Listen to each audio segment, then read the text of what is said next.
You ever wake up to the sound of police pounding on your front door at dawn, flashlights slicing through the blinds like you're living in some crime documentary, and realize this whole circus is over a flower pot? Yeah, that actually happened. Picture my grandfather, a Vietnam vet in a wheelchair, sitting dead center in the living room, hands trembling just a bit, but those eyes of his, sharp as ever, tracking every move like the war's still on. I hit record on my phone, mostly out of instinct, while the front door shuddered under a cop's fist, and, standing right behind those uniforms, there's Karen, our glorious HOA president, clutching a citation like she's about to lead a SWAT raid instead of a neighborhood committee. You know what I mean? Some people really live for that moment. I only needed one text. Come home now. 10 minutes later, you could hear the crunch of truck tires in our driveway. And trust me, the energy in the whole block changed. Two men stepped out, built like they belonged on a recruiting poster. Karen started easing back. The officers paused, and right then, you just knew the game had shifted big time.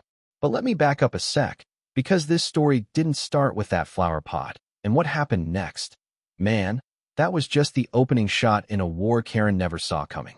My name's Alex Murphy. I live with Grandpa Walter in Maple Ridge, a neighborhood where the biggest drama, until now, was some kid leaving their trash cans out overnight or someone painting their mailbox the wrong shade of blue. Walter's 78, proud, stubborn, stuck in a wheelchair since a stroke 3 years back, but every bit the man who used to lead a high school, bark orders on a destroyer, and put on his Navy jacket when he wants to remind folks he's not to be pushed around. Maple Ridge is that kind of place where creativity goes to die. All beige siding, cookie-cutter lawns, and an HOA with more rules than Congress. And at the top sits Karen Whitfield, former real estate agent, current dictator of flower pots and grass heights. She measures lawns with a ruler, takes photos of porch chairs at weird angles, and treats the HOA handbook like the Bible. Now, the flower pot in question, it's this old terracotta thing, sitting next to our front steps, overflowing with sunflowers Grandpa planted after Grandma Margaret died. They're more than just flowers to him. Every morning, he wheels himself outside, talks to those sunflowers like he's talking to her, telling them neighborhood gossip, griping about whatever nonsense Karen's cooked up, and, honestly, keeping her memory alive. It's his anchor, the one thing giving him purpose since he couldn't work anymore. Trouble started 2 weeks back when Karen announced her Community Enhancement Initiative, which really meant her stalking the neighborhood, clipboard in hand, tape measure swinging, just itching for violations to justify her existence. Most folks just paid her fines and moved on. But with Grandpa, she must have figured an old guy in a wheelchair would be easy to bully. Big mistake. See, what Karen didn't know is that Walter's got 2 sons, Jake and Ryan. Twins, Navy SEALs. Both the kind of men who solve problems with a handshake or, if that fails, tactical precision. They live 6 hours away but show up whenever family needs them. And let's just say, nobody's ever picked a fight with their dad and come out on top. On the morning of the police raid, I wasn't woken by sirens or shouting. It was the sound of Grandpa's wheels moving quick across the floor, jacket already on, scanning the scene outside with that combat mindset. Out front, Officer Martinez looked almost embarrassed to be there, holding a citation and reading off a script about our flower pot being a trip hazard. Karen was buzzing with excitement, already documenting her victory on her phone. Martinez took out a tape measure, confirmed our pot was over the newly established 18-inch limit, a rule nobody had heard of until that week, and handed me a $500 fine, demanding immediate removal. I stared at that ticket, at Karen grinning like she'd just solved world hunger, and realized this wasn't about flowers or safety. It was about respect, dignity, and standing up to someone who'd turned a neighborhood into her own fiefdom. That's when I sent the text. I didn't know if Jake and Ryan could come, but I figured we weren't going down without a fight. And then, while Karen was busy snapping more photos, I dove headfirst into the HOA bylaws and found out that this so-called emergency planter rule was passed in a secret special session, with only 3 out of 15 board members present. Totally illegal. Every single citation since had been given to homes like ours. Older places with character, the ones Karen probably considered eyesores. That night, Grandpa finally opened up about what the sunflowers really meant, how they'd been Grandma's favorite, part of her wedding bouquet, planted at every Navy base they'd lived on, even during deployments. 53 years of love, loss, and memory reduced to a violation on Karen's clipboard. His hands shook, not from the stroke, but from anger and the determination to protect something sacred. Right then, Mrs. Chun next door tapped on the window, nervous but resolute. She'd brought dumplings and news. Karen had made her take down her prayer flags last month for aesthetic violations. 15 years they'd hung there, a piece of her Buddhist heritage, until Karen decided they didn't fit. Suddenly, this wasn't just about us. Karen was suppressing culture, targeting the vulnerable. Mrs. Chun looked me in the eye and said, "She made me ashamed of my heritage." That hit me like a gut punch. By noon, Karen had flyers on every doorstep warning about the danger of oversized planters. Irony wasn't lost on anyone, targeting a disabled veteran, supposedly for safety. Her sidekick Brad Thompson, a neighbor who owed her a few favors, handed out the leaflets looking like he'd rather be anywhere else. It didn't stop there. Through a records request, I found out Karen had commissioned paid property surveys for every house on our street, using HOA funds. She'd been planning this crusade for months.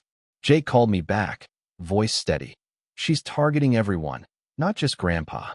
We're 6 hours out. Don't make a move."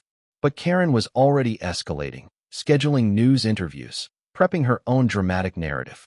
When Jake and Ryan arrived that night, F-150 growling in the darkness, twin silhouettes moving with the unhurried precision of men used to far higher stakes, I knew the tide was turning.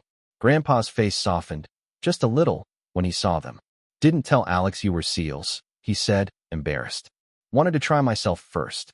That moment, a twist I didn't see coming, changed everything.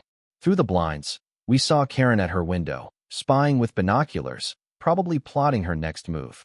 Jake made calls, legal, tactical, you name it, and Ryan did a quiet sweep of the neighborhood, gathering stories, facts, grievances. They uncovered more than I could imagine. Karen using HOA funds to pay for surveys, targeting anyone who challenged her, even bribing board members like Mrs. Whitmore with waived dues to guarantee their vote. News crews arrived the next day. Karen tried spinning her narrative, painting us as military threats intimidating peaceful residents. But the reporter, sharp, no nonsense, started digging into the details. When she pressed Karen about why the bylaw had changed in secret, why only certain families were targeted, and why the police were ever called, the facade crumbled. Residents started speaking up. Mrs. Chin shared photos of her prayer flags. The Rodriguez kids told their lemonade stand story. Karen had fined them $50 for commercial activity. Mr. Johnson, an elderly widower, pulled out his notebook. 18 months of detailed notes on every one of Karen's moves, every threat, every citation. Suddenly, the room was with us. At the emergency HOA meeting that night, the one Karen called to save her reputation, the community center was packed. Jake and Ryan stood quietly in the back, calm but imposing, while Grandpa wheeled to the front, flanked by Alex and a fat folder of evidence. Karen launched into her PowerPoint, full of dramatic claims and grainy photos, painting us as villains. Officer Martinez, roped in as her expert witness, made a neutral statement. No laws broken, no threats made. Jake stood up, respectfully but forcefully, and shredded her case. Illegal bylaw, no quorum, selective enforcement, possible discrimination. When Martinez confirmed he'd been manipulated into showing up, Karen lost whatever control she had left. Neighbors spoke. Mrs. Whitmore confessed to being bribed for her vote. Mrs. Chun showed the flags Karen made her take down. Mr. Johnson read direct quotes where Karen boasted she'd make examples of families who resisted. The silence in that room was thick when Karen snapped that Grandpa's veteran status didn't entitle him to ignore community rules. People shifted in their chairs, jaws tight. The emergency vote was almost unanimous. Karen out. Fines rescinded. Oversight committee formed. Just like that, the neighborhood exhaled. Afterward, it was like a dam had broken. People sharing stories, Facebook groups lighting up, neighbors helping Mrs. Chun rehang her prayer flags, the Rodriguez kids reopening their lemonade stand. This time with the HOA's blessing, Mr. Johnson parking his Mustang out front again. Investigators from the state attorney general's office showed up soon after, auditing Karen's misuse of funds, digging into the discrimination angle. Jake and Ryan stuck around. helping Grandpa build wheelchair-friendly garden beds. The memorial for Grandma grew into a community space, kids from all backgrounds learning to plant, neighbors mingling again. But, the fight's not over. The media attention spread, Grandpa invited to testify at the state legislature about HOA reform, veterans groups picking up his story. Brad Thompson, the guy who'd handed out those flyers, apologized in public, joined the garden project, and even helped Mrs. Chun put her decorations back up. The oversight committee, born from this whole mess, became a model for other neighborhoods. One day, as the sun set behind our house, Grandpa rolled out onto the porch, sunflowers waving in the breeze, the sounds of children laughing and neighbors talking drifting over the fence. Jake handed him the official letter, an invitation to testify for HOA reform.